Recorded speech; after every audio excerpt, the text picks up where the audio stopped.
Friends, गृहलक्ष्मी scheme के जो नवंबर के अमाउंट थे 2,000 रुपये, वो तमाम अकाउंट्स में आना शुरू हो चुके हैं और इस महीना यानी दिसंबर 25 के अंदर तमाम लोगों को पैसे अकाउंट्स में आ जाएंगे।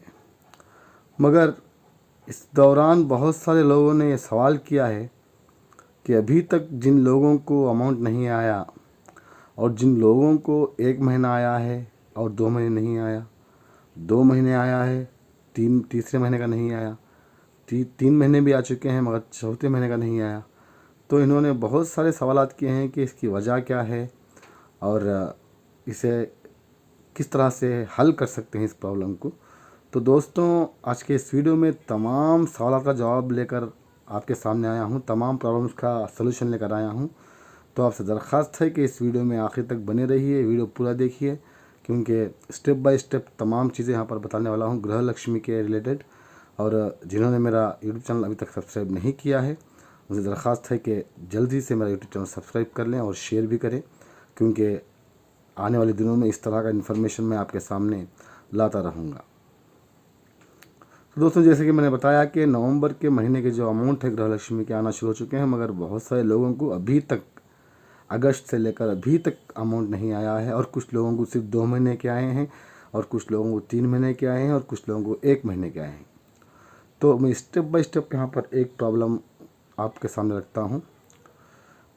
अगर आपका एप्लीकेशन फॉर्म सक्सेसफुली सबमिट है और आपका स्टेटस कुछ भी नहीं दिखा रहा है और आपका जो गृहलक्ष्मी स्कीम का एप्लीकेशन है वो सक्सेसफुली सबमिटेड बोल के दिखा रहा है और जिन्हें 1 महीने की भी अमाउंट नहीं आए हैं, तो ऐसे लोग ना घबराएं, ऐसे लोग टेंशन मत लें, क्योंकि अगस्त के महीने से लेकर अभी तक जिनको पैसे नहीं आए हैं, जिनका एप्लीकेशन सक्सेसफुल सबमिट हुआ है, उन तमाम लोगों को पैसे एक मरतबा आ जाएंगे। एक मरतबा नहीं तो स्टेप बाय स्टेप 2 इंस्टॉलमेंट्स में आपको आ जाएंगे। दिक्कत कुछ बात की नहीं है, परेशानी नहीं है, टेंशन नहीं है।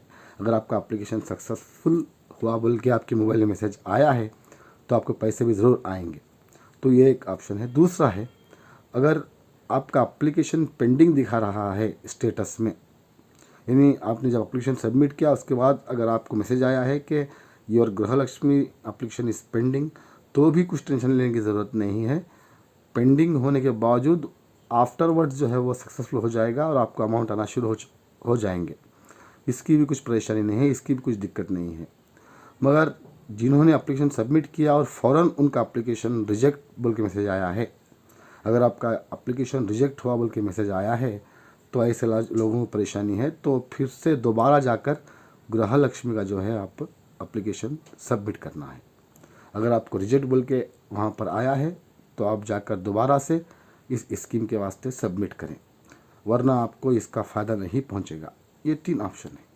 अब अगली टॉपिक की तरफ चलते हैं कि बहुत सारे लोगों का एप्लीकेशन रिजेक्ट हुआ है और बहुत सारे लोगों का जो है अभी प्रोसेस चल रहा है। तो इसकी वजह क्या है, इसका रीज़न क्या है?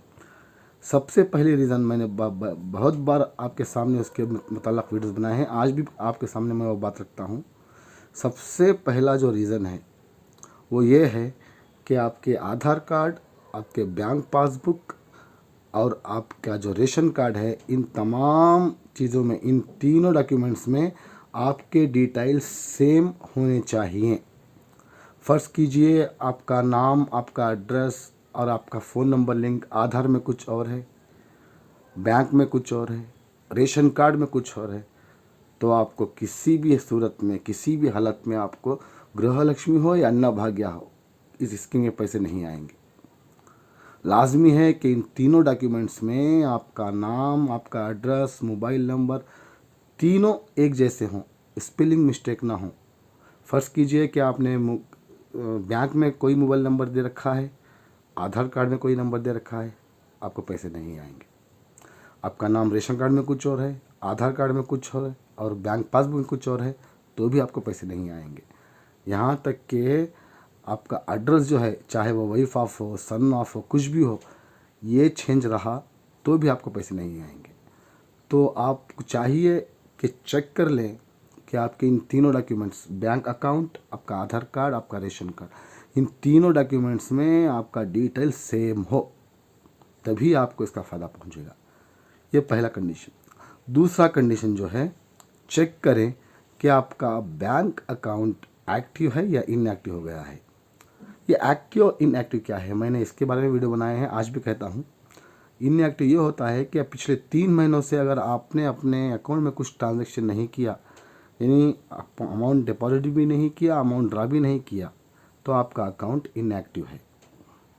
और ये जो डेट है एक्टिव करने की, इसके बारे में भी वीडियो बना चुका हूँ, मेरे यूट्यूब चैनल पर सर्च कीजिए कि दिसंबर 31 के अंदर जिनका अकाउंट इनएक्टिव है, जिन्होंने पिछले 3 साल से या पिछले 1 साल से ट्रांजैक्शन नहीं किया है, तो ऐसे बैंक अकाउंट NPCI यानी national payment corporation of India जो है, ऐसे अकाउंट्स को डीएक्टिवेट करने वाली है। तो जहाँ तक गृहलक्ष्मी और अन्नभाग्य का सवाल है, अगर आपका अकाउंट 3 महीने से इनएक्टिव है, यानी उसमें किसी में भी आपने ट्रांजेक्शन नहीं किया है, तो भी आपको इसके अमाउंट नहीं आएंगे।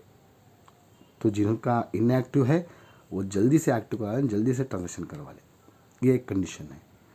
इसके बाद जो है और एक प्रॉब्लम, थर्ड प्रॉब्लम क्या है, आपके बैंक अकाउंट को आधार सीडिंग नहीं है, यानी मैपिंग नहीं है, यानी आपने अपने बैंक अकाउंट को आधार लिंक नहीं किया है, आपका आधार कार्ड बैंक के अकाउंट को लिंक नहीं है। अगर आधार मैपिंग नहीं है तो भी जो है आपको इसका अमाउंट नहीं आएगा, चाहे वो गृहलक्ष्मी हो, चाहे वो अन्नभाग्य हो। तो ये एक बात जो है ध्यान में रखें कि आपके बैंक अकाउंट को आपका आधार कार्ड लिंक होना बेहद ज़रूरी है। ये एक मरतबा चेक कर लें। ये एक परेशानी बहुत सारे लोगों की है कि उन्होंने मैपिंग नहीं किया, इस वजह से एप्लीकेशन तो गृहलक्ष्मी का सबमिट हो गया है, मगर बैंक अकाउंट इनएक्टिव होने की वजह से, आधार मैपिंग नहीं रहने की वजह से, रेशन कार्ड और आधार और बैंक अकाउंट में डिटेल्स सेम ना होने की वजह से आपका अमाउंट नहीं आया है। इस बात का ख्याल रखें।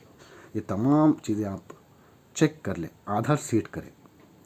उसके बाद और एक बहुत इम्पोर्टेंट चीज़, अगर आपका, बहुत सारे लोगों को ऐसे दिखा रहा है कि आधार eKYC फेल्ड या आधार डिटेल्स नॉट फाउंड, इसका मतलब ये है कि आपका आधार में डिटेल्स कुछ और है और रेशन कार्ड में कुछ और है।